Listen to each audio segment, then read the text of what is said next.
Hey, folks, how's it going?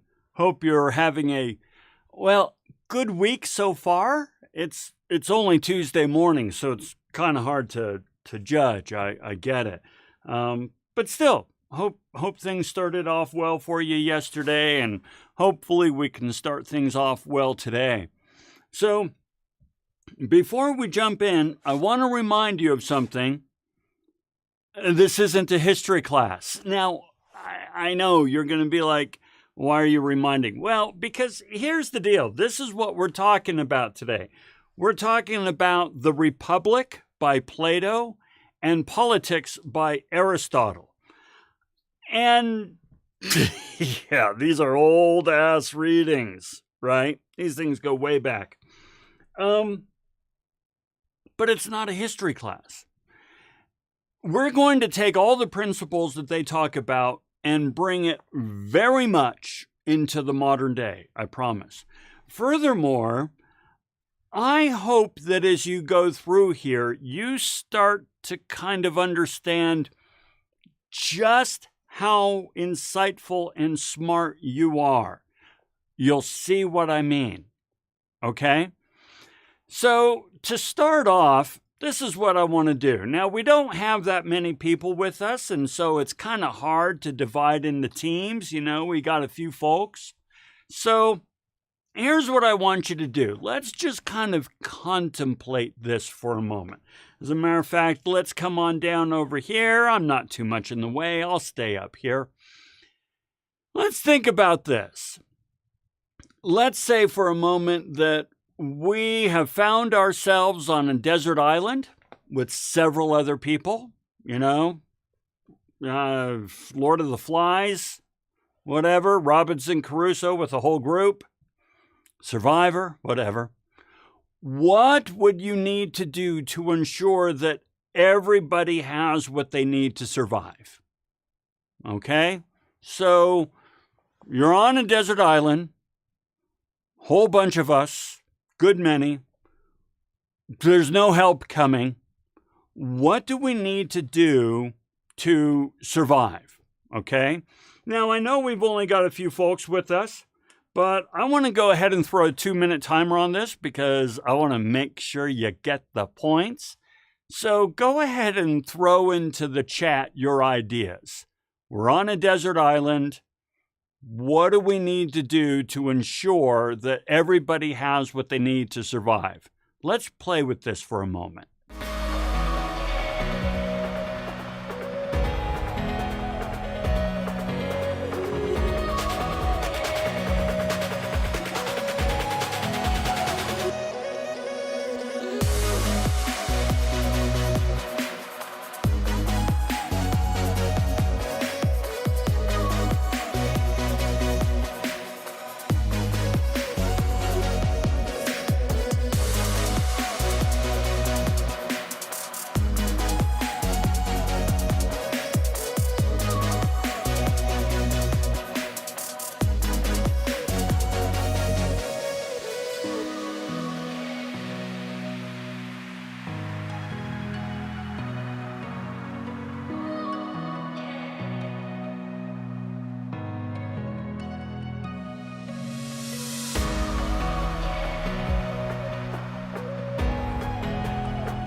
Okay, let's come back and play with this for a moment.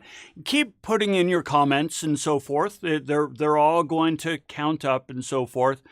Now, once again, what we're talking about is you found yourself on a deserted island with a whole bunch of other folks. What do we need to do to ensure that everybody has what they need to survive? Now, responses that we often see are things like, well, we need to make sure that everybody has food, water, and shelter. So what we might do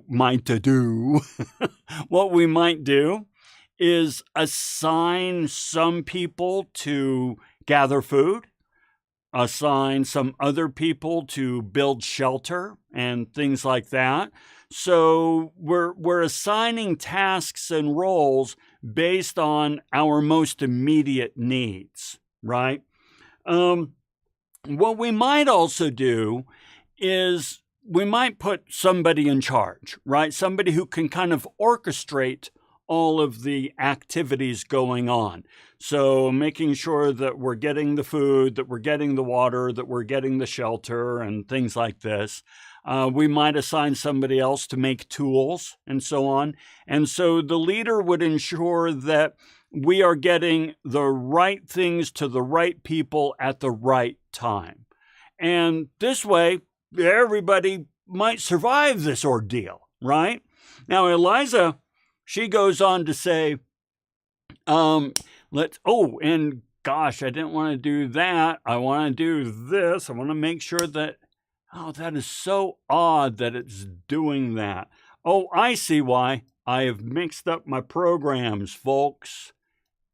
Now we're getting some light bulbs. So Eliza says, we need to communicate to make sure that we can get shelter and going and food and water. Good. So we're really coordinating and communicating. I like it, right? And don't worry, you're getting the light bulbs. They're there. You just don't see them right now. Anna says, establish a reliable source of food and water to be divided equally, scout out available resources depending on how we get there, check for injuries, establish base rules, regulations, jobs. Yes, actually, Anna, this is what I was saying with a leader to orchestrate the needs, but you put it much better than I did, okay? We're really making sure that everything is accounted for, that everyone is taken care of, that everybody is treated equally, and that we are applying the right skills to the right people at the right time in the right way. I really like it. Okay. So now, here's the next question. And this question is not very hypothetical at all. This question is going to seem, well, like totally real to you. You've just started your career, one that will guide you for the rest of your life. What should you consider when deciding what to do as a profession? Folks, this is what you're doing right now. You are in school because you want to start a new career, one that will meet your needs, whatever those needs are. We talked about that in a previous lecture. What do you need to consider when deciding what to do as a profession?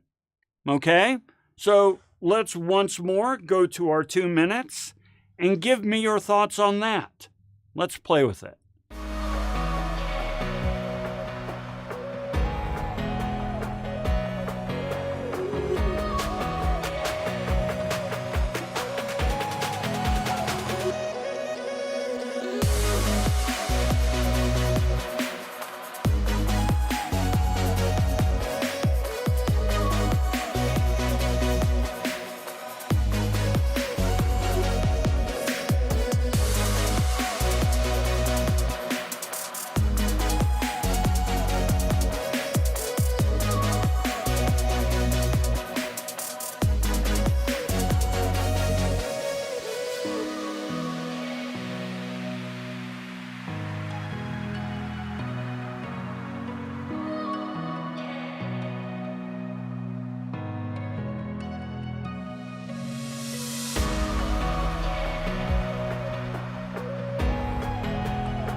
Okay, let's come back to this. Hey, we're getting some great comments early on here, so let's play with these for a moment. So, Eliza says, being an indecisive person, this is hard for me, but hypothetically, we should identify our strengths and interests and decide what career is right for us. I get it. And I'm with you on the indecisive part. I've changed my career so many times. Okay, Anna adds to this. She says the degree you need, the classes you need, the enjoyability of the job, pay colleges to offer the classes you need, how much these classes will cost, the overall it should be you should be able to enjoy the work. Okay, I super like this. And maybe it didn't. So we're gonna pound in some light bulbs here, folks. And I'm just gonna go ahead and take us to the one right away. So let's bring in Godzilla. All right. So great. So it's really, what do you enjoy? What are you good at? What opportunities are available to you? What opportunities can you afford to avail yourself of, right? That's kind of where Anna's going with this. You may have the opportunity to do something, but if you can't afford it, it's not really an opportunity, right? Matter of fact, I'm going to make a note of that. Maybe that's a video. All right, never mind. Keep going. All right.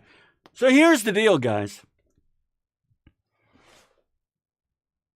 May not look like it, but these two questions, they're the same damn question. It's the same question. It's just I have placed the emphasis on a different syllable with each question. Check this out. The first question is, hey, you know what?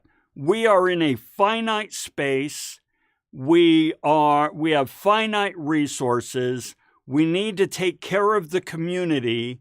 And so we need to assign work that will most benefit the needs of the community. And we accept that because, we're in a dire situation, right? The other question, though, says, I haven't even taken the community into account. It's just whatever I enjoy, whatever I feel like doing, what opportunities are available to me and will pay me the money that I really want and that I can, feel fulfilled in. But we're still on a desert island with a community. And no, I'm not just talking about the earth. I got news for you. Economically, the earth may not necessarily be your island of opportunity. Some people are like, I want to stay in the United States. So that's an island. Some people might even say, I want to stay in the Western United States. Some people might even say, I want to stay in Utah. And yet others may say, I want to stay in the Wasatch Front.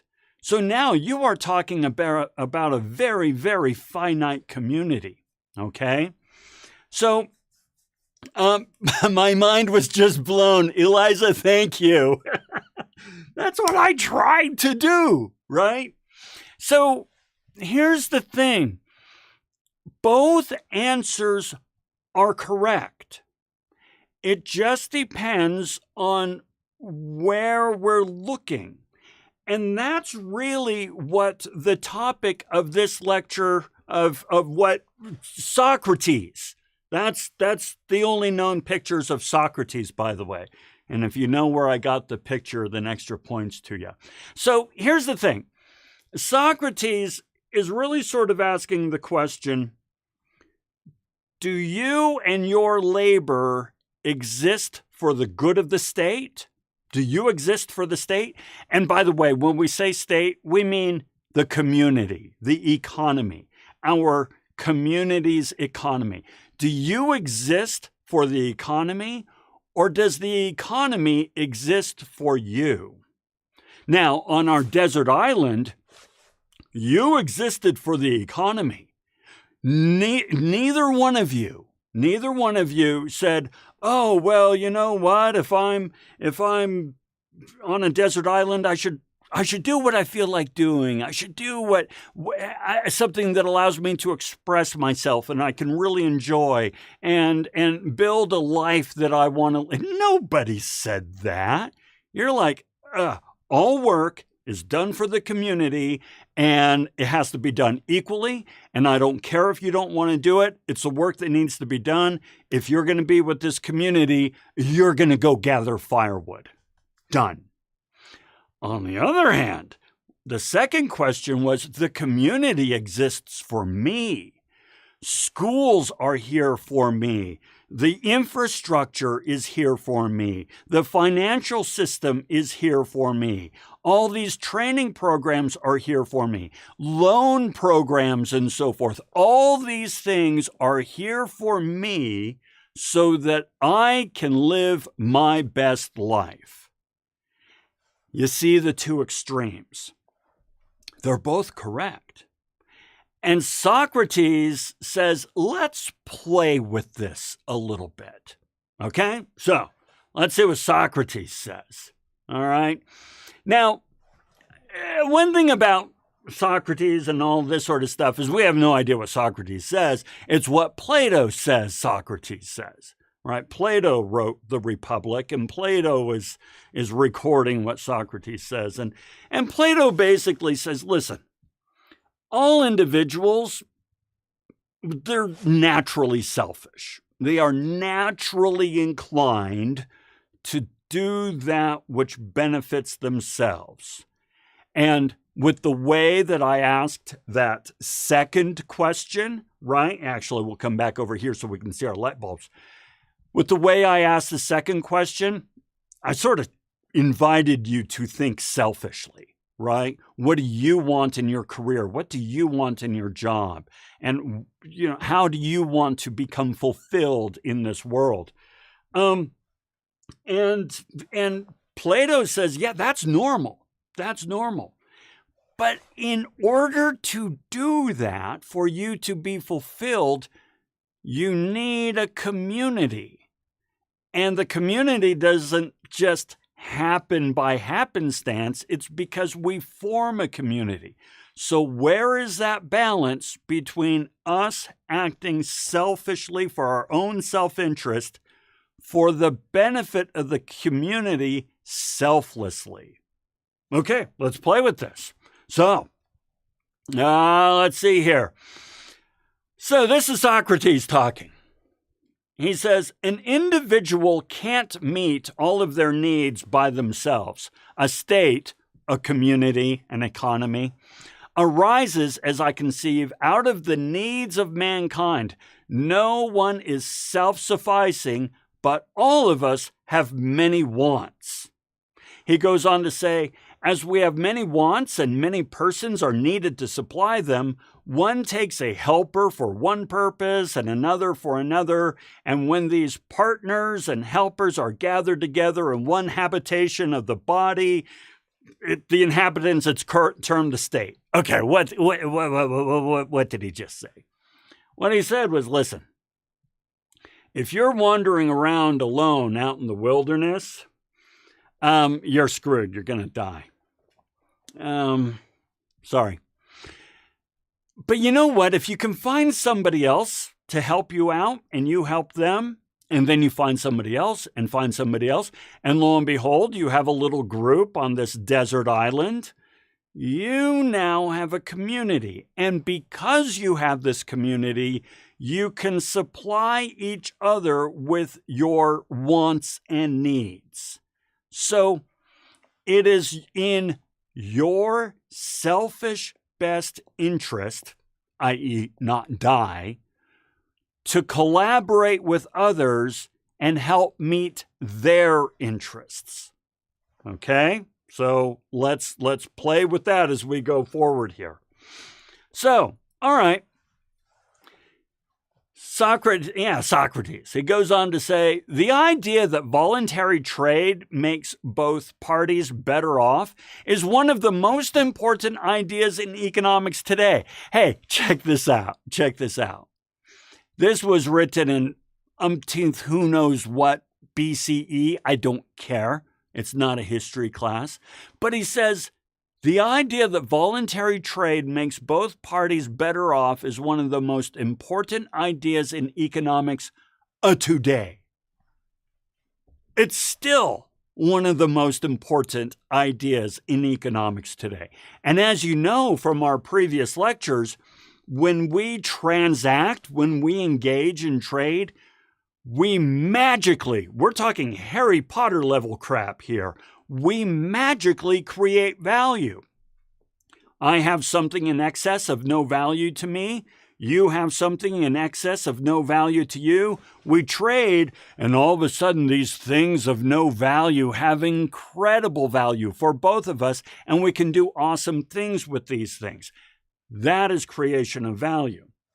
He goes on to say, and they exchange with one another, and one gives and the other receives, under the idea that exchange will be for their good. Okay? Now, a quick note here. You guys, check you guys out. You're college students, right? And you take some humanities classes and so forth. There's this sort of natural antagonism between humanities and the school of business schools, right? Humanities are like, you know what? We talk about the human condition, what it means to be human, how we express ourselves, how we connect as human beings on an emotional and spiritual and metaphysical level. You business people, you're just sellouts. You're out there to exploit one another and make money. Well, you know what? I take issue with this.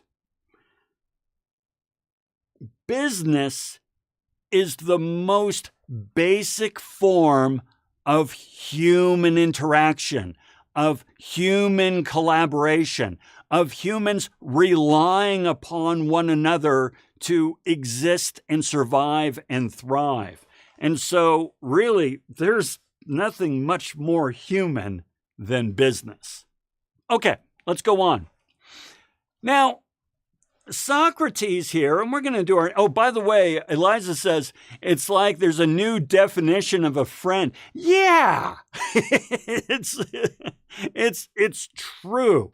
By the way, and everybody blame Eliza for taking us off rail real quick.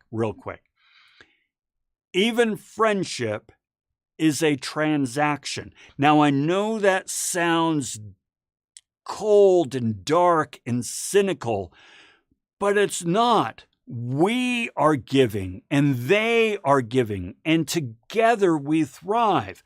This is a transaction. And in this transaction, we create one of the most beautiful forms of wealth there is in this world. Friendship, love, connection. It's a transaction. So, all right. Let's go back.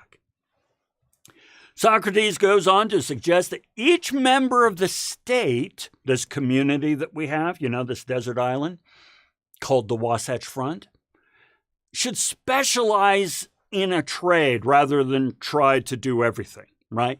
He says the idea is called division of labor. Again, one of the most important ideas in economics today. I want to show you guys something. You're as smart as Socrates. Check this out. I really want you to embrace this for a moment.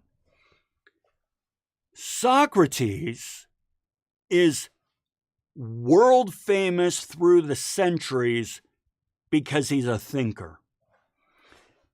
And now you are about to demonstrate to me that you're as smart as he is. And I want you to embrace that. So this is how we're going to do this. All right? What are the advantages to division of labor?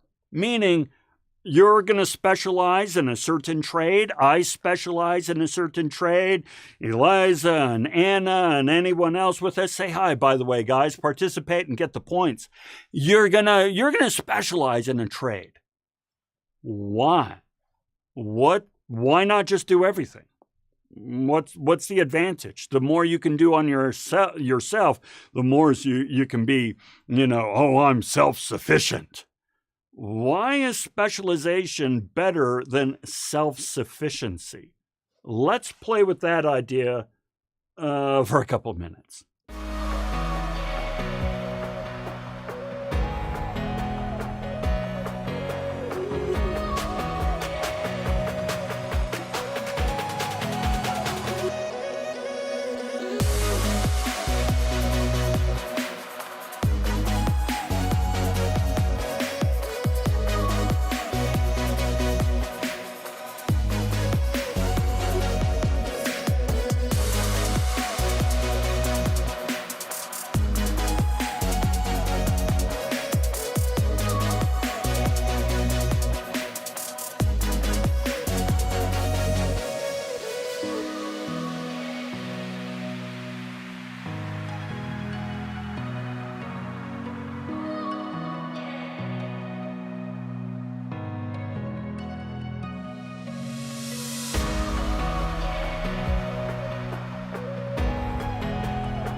Okay, let's play with this a little bit. All right, so first of all, we have Eliza chiming in. She says the amount of time used for the necessities becomes less as you become efficient in your specialty, and now you have time to do other things you enjoy. I really like this. So if I'm reading you correctly, Eliza, you're saying, listen, as you specialize, you get really good and efficient at doing what you do. And so you can do it in relatively less time because you've developed this expertise. And this in turn frees up time to do other things that you want to do to express yourself, self-actualize and stuff like that. I like that a lot. Anna also says, she says, to play to everyone's strengths and work together, it doesn't make a whole lot of sense for someone who is specialized in maths to be working on a farm and so forth. Yeah, totally. Truth is, we're all really good at many things, and we all suck at so many other things. And so it makes sense for us to those who have strengths in given areas to sort of specialize in them. That way, the whole community benefits from the strengths of the individuals. We leverage the individuals. I don't have to be great at math. Bob is fantastic at math. I don't have to be great at farming. Eric is fantastic at farming. I don't have to be good at engineering. Miguel is the engineer. Okay. Me, well, I don't know what I do. But yeah, that's totally the idea. And let's see what Socrates says. I'll show you. Let's see. Okay, let's find the right button. There it is. We must infer that all things are produced more plentifully and more easily and of better quality when one man does one thing, which is natural to him, and does it at the right time and leaves other things. You guys just said this, right? You said, okay, produce more plentifully and easily. You said that. And you also said natural to him. Anna, you said to work to somebody's strengths. It is natural to the person, right? And leaves other things for other people to do when it's their strengths. Absolutely. Absolutely. The truth is, when I talk about, when we say, hey, does the state exist for you, the economy, or do you exist for the economy? And as we see, it has to be both. But I want to point something out here. Our reliance on other people is supreme, absolutely supreme. I'm not going to put on the 2-minute timer, but I challenge you, and I haven't found anybody who's been able to meet this challenge yet. Can you think of anything that you have done 100% on your own, without the help of anybody else? You could look at it and say, I did that all by myself. Now, once again, if you can think of something, I invite you to throw it out there. I submit to you that there's nothing. There's nothing that you can do without the help of other people. By the way, just as a spoiler, this includes breathing. I won't go into detail, but trust me, you need the help of a lot of people to breathe. Well, here's the hint. You need the help of a lot of people to breathe clean, healthy air. Clean, healthy air is not a given in modern society. So that gives you a hint on why you need the help of others to breathe. Okay? So yeah, we need one another. All right, so then now we have to think of something, right? Now we have to say, okay. We've got everybody specializing in their own thing, right? We got some people who grow food. We have somebody who make tools. We have somebody who juggles. I juggle. Where are my juggling balls? They're right over here. Okay. We have somebody who juggles, right? So how are we going to connect all these skills with all these needs, all these products with all these needs? Well, Socrates says, we're going to do a few things. One is we basically need to bring everyone together in one place. Bring everyone together in one place. To create a market. We're really clever, so we'll call it a marketplace. All right? Yeah, that's how clever we are. Everybody bring all your marketable goods to one place and make a marketplace. All right, that's great. But now we have an issue. We want to trade things, but maybe I don't have anything that you're willing to, that you need. You don't need a juggler. So I'm not going to trade my awesome stuff for a juggler. And I don't need your durian. There we go. Google it later on. It's out of Malaysia. I don't need your durian. So what are we going to do? Well, we create this money token for purpose of exchange. Okay? Money is simply a proxy for value. I don't want what you have, but I'll tell you what, You don't want what I have. I want what you have. You have something totally cool and amazing. I don't have anything you want because all I've got is juggling. So instead, I will give you money. Money is nothing more than a proxy for value. Money is not value.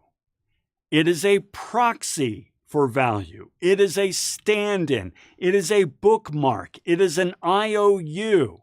It is simply saying, hey, in this exchange, it's not a complete exchange. The other person hasn't gotten what they need. And so as a bookmark, as a proxy, I'm going to give you some, I'll take some money, but now I need to go off and find the other half of that exchange. So we create money. Now, I want you to play with an idea. We're good on time. What does money allow us to do that really a strict barter system can't? I suggested one thing, and you are more than welcome to go deeper into what I suggested, but I want you to play with some other ideas as well. What does money allow us to do that barter doesn't necessarily enable us to do? Okay?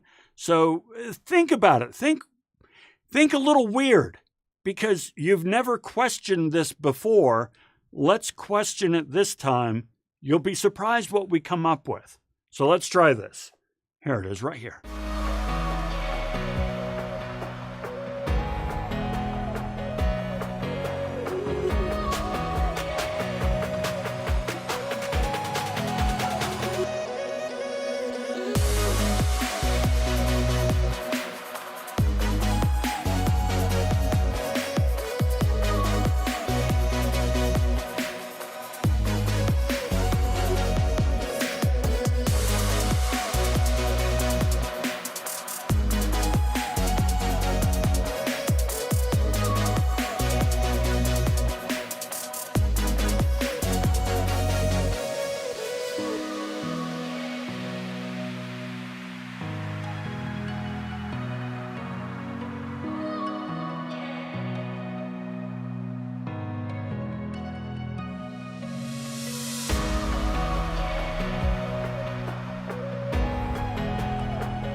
Okay, let's play with this. So first of all, Anna says, and got the light bulb working. All right, Anna says, it allows us to have goods more available to us because it's no longer about trading something for something you want. It's about getting a currency that can be used to get what you want. Very nice. And to go further with that, you can now save and accumulate that value, right? So let's say that you want to buy a car and it takes 10,000 sheep to trade for a car. And you're like, I don't have space or room for 10,000 sheep. I don't have enough land or money to, whatever, feed to maintain 10,000 sheep. On the other hand, I have a wallet that has money in it, and I can save and accumulate this value. Now, saving, that's nothing new to you. You know about saving. But I want you to think about it in this new way. Saving value in the form of money is really cheap. Whereas saving value in the form, let's say that you say, well, I'm going to buy gold. I'm going to maintain value in gold. Well, that's expensive. Not that the gold is expensive. Maintaining that gold, keeping the gold safe, putting it in a bank, in a safe deposit box, or putting it in a safe in your home and making sure that your home has an alarm and so forth. It costs money for you to maintain value in most its forms, except money, you put it in a bank and that's free-ish, right? And you're good to go. Okay, let's continue playing with this. We've got, Eliza says, currency creates a way to provide a service rather than needing something tangible to trade. Oh, you know what? This is interesting. Eliza, please elaborate. That's the word I was looking for. Elaborate. Currency creates a way to provide a service rather than needing a tangible thing to trade. Elaborate on that. In the meantime, I'm going to kind of cite what I'm thinking when I read that. Money itself can provide a service to somebody. So let's say that somebody wants to, you can invest money. Somebody wants to start a business and they don't need 10,000 sheep to start this business. That would be a pain in the ass for them to take that sheep and turn it into computers and facilities and software and tools and so forth. The act of converting sheep into value that you can buy all this other stuff for would be onerous. On the other, I'll give you an example. Guys, I'm going to give you an example. I want to go on a trip with my wife here in March. We want to do a little trip to Vegas to see some shows. And I kind of have a challenge for myself to fund this trip with stuff I already have. So I have a front room full of things I want to sell. I'm going to put it on KSL.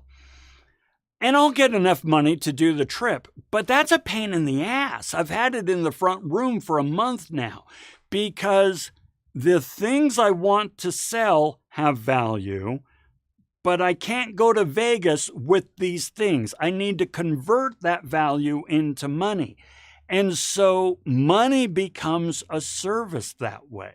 Okay, Eliza goes on to say, this is really simple, but you can teach people your skill and juggle and they can pay you. Okay, very nice, very nice.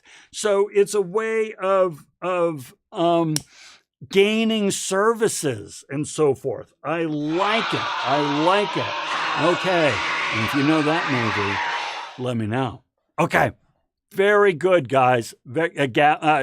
Folks, very good. Okay, let's keep going. Socrates then goes on to argue that, well, once this community starts, it's not going to be about meeting needs anymore. It's going to be about luxury. Okay, this is freaking you right now. Us. This is us. Us. But this is us right now. Check this out. The question which you will have me consider is not how a state, but how a luxurious state is created. Our really, really prosperous Wasatch Front. I suspect that many will not be satisfied with the simpler way of life. My friends, you're not satisfied with the simpler way of life. That's why you're in this classroom. This is why you're in this lecture space, because you want more than the simple life you have. They will be for adding sofas and tables and other furniture, also dainties and perfumes and incense and courtesans and cakes. courtesans are us. I don't know where you get those. And these not of one sort only, but of every variety. We must go beyond the necessities of which I was first speaking, such as houses and clothes and shoes. The arts of the painter and the embroiderer will be set in motion, and gold and ivory and all sorts of materials must be procured. We're going to keep reading. Let me show you this. No, we'll come back to this. So what, here's the thing, guys. Most of your basic needs are already met. I mean, you have food, you have some form of shelter, you have clothing, you have internet connectivity, and a computer of some sort, and you have the spare time to go to school. Your basic needs are met, but you don't just want your basic needs. You want all this cool ass stuff. So do I. What does this do to the economy, though? And I don't mean though as in negative. How does this change the character of an economy? Let me phrase this question carefully. How does shifting our purchasing from meeting our needs to accumulating wants and luxuries change the nature and character of an economy? That's the question to consider. All right? Let's play with that. And 2 minutes.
Okay, I really like this. Let's start with Eliza here. She says, it brings out the class system. Those with more money can buy more wants and more luxury needs. Those with less can't. And there begins to be a separation. This is insightful, all right? So if we go back to our deserted island, right? One of the things that you two said very early on was equality. We want to make sure that everybody has what they need to survive. Everybody is working equally. Everybody is benefiting equally because we need to sustain the community. So work was a means to help the community. But now that that has been taken care of, a separation, a divide begins to occur. And equality is no longer an objective, right? Now it's more individually driven. I want to do this. I want to do this. And people will be rewarded differently in that. I like it. Eliza adds, now needs are taken care of. Luxuries become necessities in our mind. Example, nowadays, everybody needs a phone. So the economy becomes more of a lucrative market. So freaking true. Okay. True story. The other day, I'm in a training session. It sucked. You don't care. Point is, one of the people there said, you know what? It's a real challenge for us because many of our students don't have computers. And so they're doing the whole class on their cell phones. And that's a real issue of equality and access to material and so forth. By the way, they're right.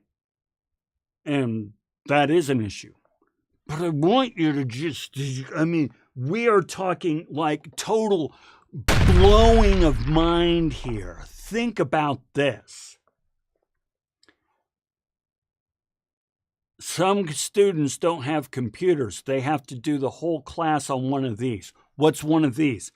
Only one of the most amazing technological marvels ever to exist on God's green earth. This thing is freaking amazing. Yeah, I don't care how old or young you are, you will never understand you'll never understand what the world was like before this. And yet now we treat it like this is just a bare necessity. Eliza, you're absolutely right. Wants begin to migrate into necessities and assert themselves as needs. And that's amazing. That changes the nature of an economy.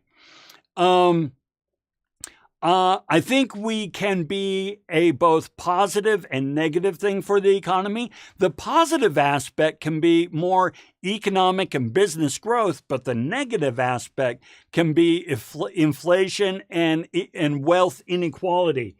Bingo, yes, completely, Mara. I could not agree more.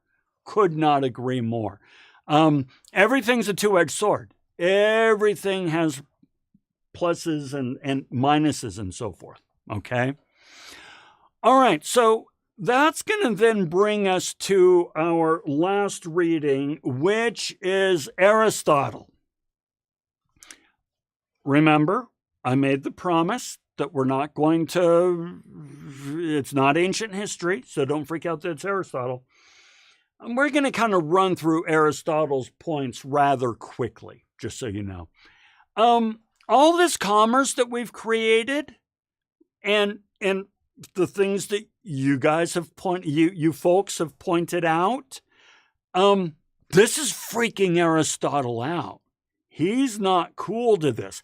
He's certainly not cool to the idea of classes developing. And Eliza and Mara, you pointed this out and so forth. Anna, all of you did, right? He doesn't like this. I'm going to run through his points fairly quickly, not because they're not important, but because the way he expresses them is a little weird and esoteric. I'm going to try to bring it down to a much more functional, easy to understand way. Okay? So he says, listen, every item, here we go. We're going to go ahead and start here. He says, every item in this world has two uses, right? Of everything which we possess, there are two uses. Both belong to the thing as such, but not in the same manner. For one is proper, and the other is an improper, or at best, a secondary use. Here's his point. This is a shoe. Yeah, it's a shoe. He says the shoe has two uses. First, the natural use of a shoe is to wear it. And in wearing it, it provides value in the form of a shoe. It protects the wearer's feet. It increases their mobility, increases safety, increases the sort of work they can do, increases their productivity. The shoe creates a ton of value to the wearer. That is its natural use.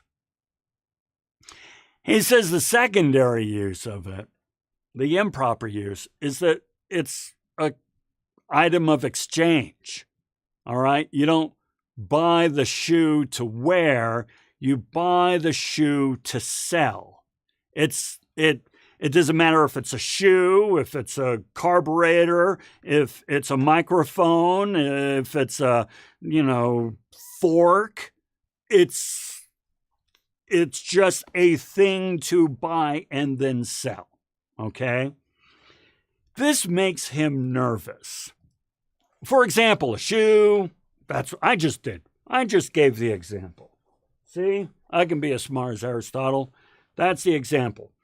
But then he goes, oh, hold on, wrong one. Some maintain, here's the problem. When all you're doing is buying and selling goods, the only thing you're producing, let's see. Oh, by the way, hold on. I apologize. There's a question here. Let's come to the question. Could an improper use also be to wear a certain shoe for status or style? We're going to talk about that. We're going to talk about that in about 3 weeks, Eliza.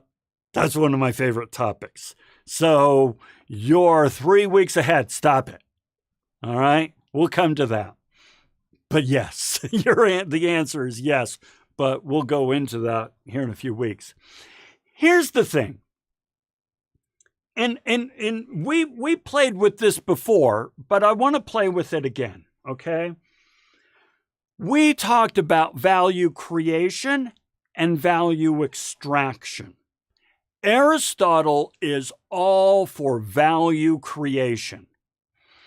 And if it just so happens that by buying something and then taking it to a market and making it available to someone at that market and then selling it, well, you actually provided a value because you transported it, you made it available to a population that otherwise it wouldn't be available to and so forth. But if all you're doing is sheer speculation, that's value extraction. As we talked about in a previous lecture, when somebody has bots buy up all the Taylor Swift tickets and then resells those tickets 13 seconds later on a different website for a 500% markup, that is not value creation. You did not make those tickets available. They were already available. You took away the availability and now you're extracting the value. And Aristotle hates this. All right. So I want to, let's read this. And I want to bring it to say like the housing crisis. All right. Yeah, you're finalizing. By the way, you got some, let's throw in a couple of, hang on, bear with me. We got to do a couple of light bulbs. Yeah. I'm going to do one more here because I want to do this one. If you know the movie. Okay, so let's come on over here. When the use of coin had been discovered out of barter of necessity, and we talked about that. You know why money was created in barter. You had all the right answers. Arose another art of wealth getting, namely retail trade, which was at first probably a simple matter, but became more complicated as soon as men learned by experience whence and by what exchanges the greatest profit might be made. Okay. He was looking at our day, people. retail trade is a very simple matter, and he says it's totally cool if you're providing an additional value, making a good or service available where it was not available before, providing transportation services, warehousing, yada, yada, yada. But that's not where the real money is made. The real money is made through value extraction. Now, if you have not seen the movie The Big Short, I strongly recommend this movie. It is not only insanely informative, but it is incredibly funny and almost ridiculously depressing, because the movie tries to explain, and it's almost impossible to explain, but tries to explain how the housing crisis of 2009 took place, and how it was basically a function of people speculating and doing trades simply for value extraction. That's it. And so it is a quintessential example of became more complicated as soon as men learn by experience whence and by what exchanges the greatest profit might be made. And we are still doing this today. Yeah, totally. Okay.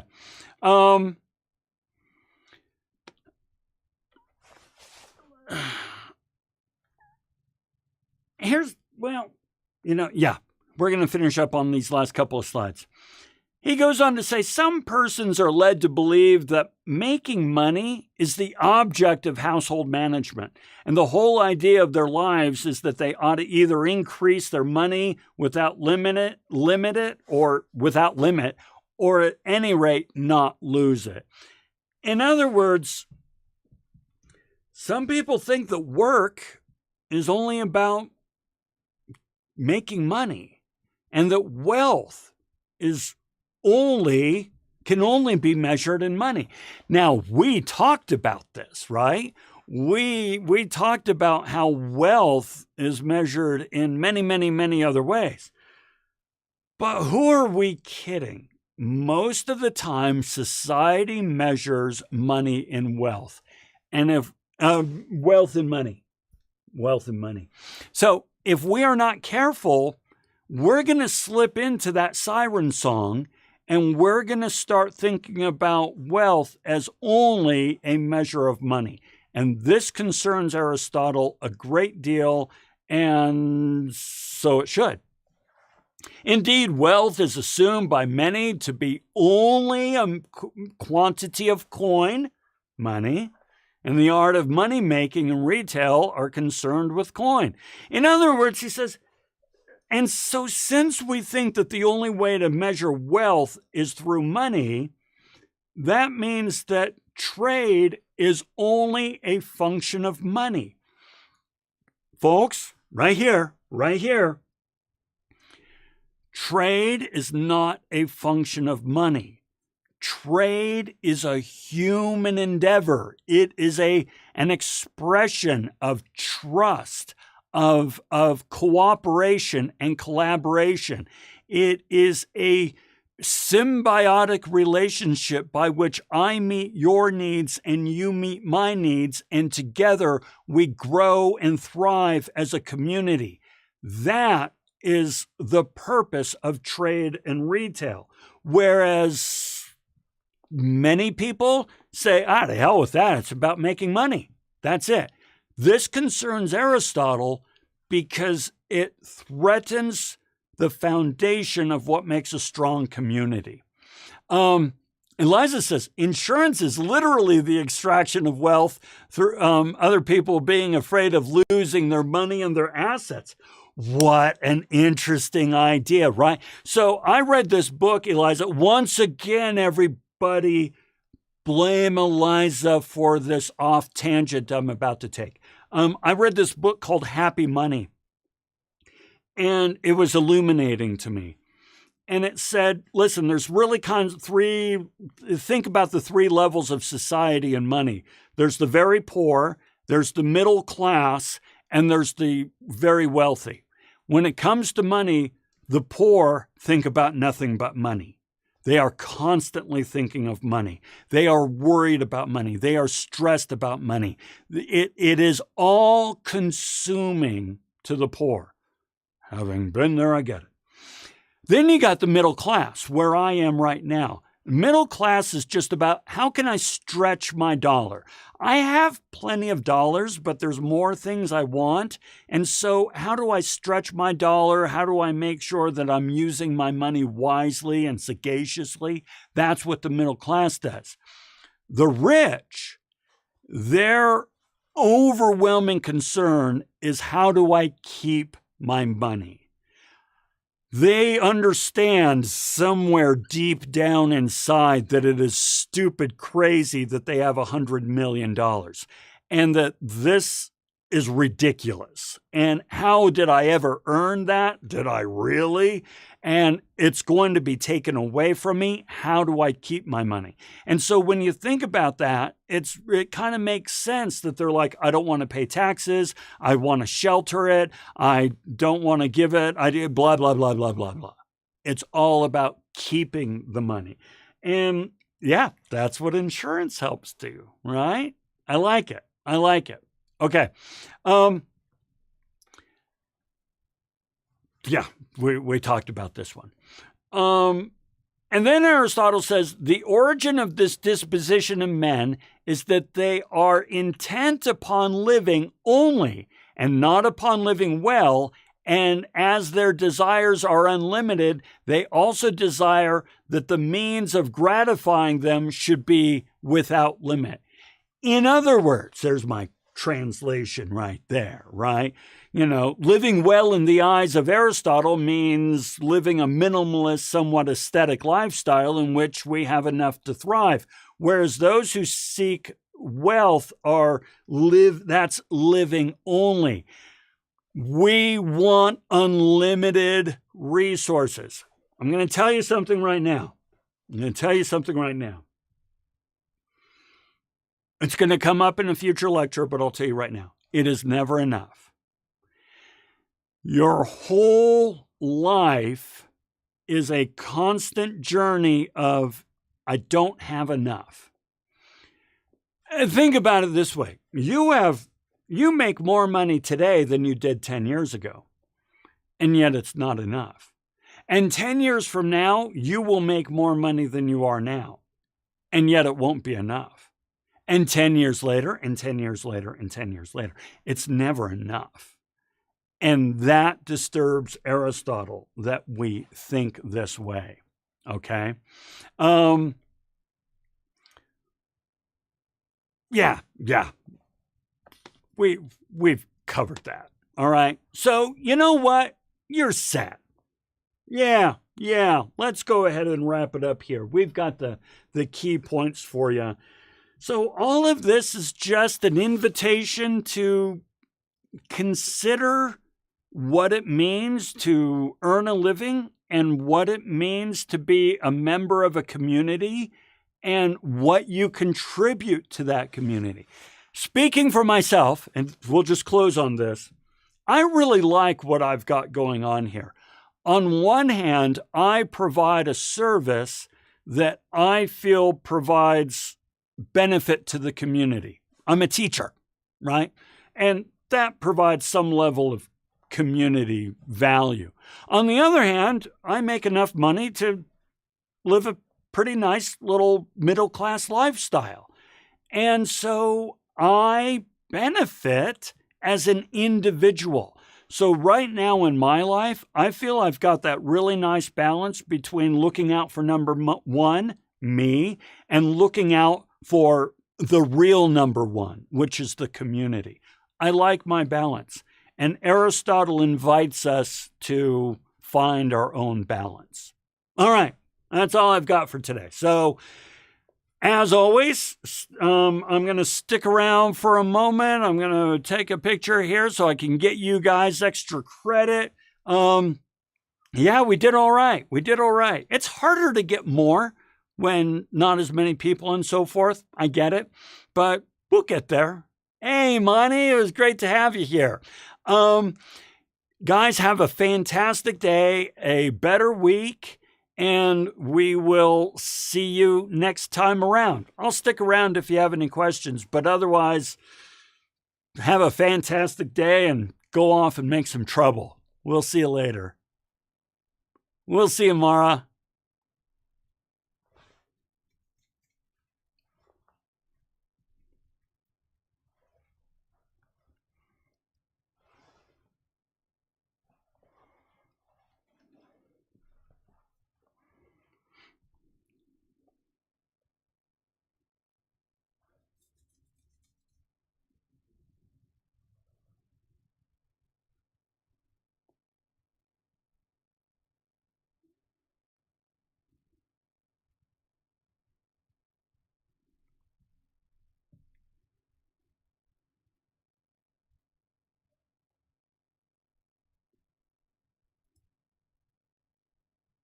All right, looks like folks are dropping off. I don't see any questions coming in, so we'll see ya. Have a good one.